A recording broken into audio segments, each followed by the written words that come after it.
Legend has it that a tender-hearted bird once carried precious tea seeds from the southern tea lands, intending to fly to the fabled Penglai Island.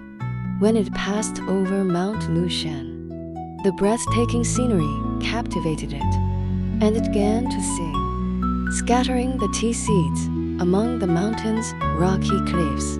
Nurtured by Lushan's drifting mists, pure springs, and celestial aura, the seeds took root and grew into tea plants imbued with a delicate orchid fragrance, thus becoming the immortal cloud and mist tea.